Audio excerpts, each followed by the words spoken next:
জনগণ মনে করে ফারুকীর চেয়ে আমি যোগ্য। হিরো আলম।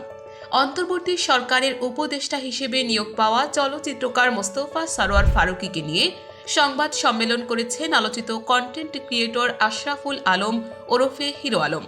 মঙ্গলবার রাজধানীর রামপুরায় নিজ অফিসে তিনি এই সংবাদ সম্মেলন করেন। সংবাদ সম্মেলনে তিনি বলেন, ফারুকী ভাই এই যে ছাত্র আন্দোলনের মধ্যে তাকে কিন্তু আমরা মাঠে দেখিনি, আমরা দুই একটা স্ট্যাটাস দেখেছি, তা নিয়ে সে ছাত্র স্ট্যাটাস দিচ্ছে। ছাত্র আন্দোলনে ফারুকী ভাইয়ের কোনো ভূমিকা দেখিনি, মাঠে দেখিনি, দু একটি স্ট্যাটাস দিতে দেখেছি। তিনি আরো বলেন, জনগণ মনে করে মোস্তফা সরোয়ার ফারুকী ভাইয়ের চেয়ে হিরো আলম যোগ্য, কারণ হিরো আলম আন্দোলনের সময় মাঠে ছিল।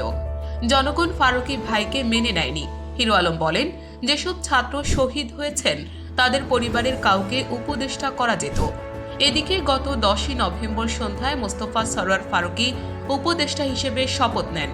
সেদিন রাতেই তাকে সংস্কৃতি বিষয়ক মন্ত্রণালয়ের দায়িত্ব দিয়ে প্রজ্ঞাপন জারি হয়। ইতোমধ্যে দুদিন অফিসও করেছেন ফারুকী। রাজনীতি থেকে ইস্তফা দিয়েছেন জানিয়ে হিরো আলম বলেন, আমি রাজনীতিতে আর ফিরব না। আমাকে নিয়ে আজে বাজে মন্তব্য কেউ করবেন না, কারণ আমি যদি উপদেষ্টা হতে চাই আপনারা বলবেন হিরো আলমের যোগ্যতা নেই। দেশের একটা অযোগ্য লোককে স্থান দিল আবার।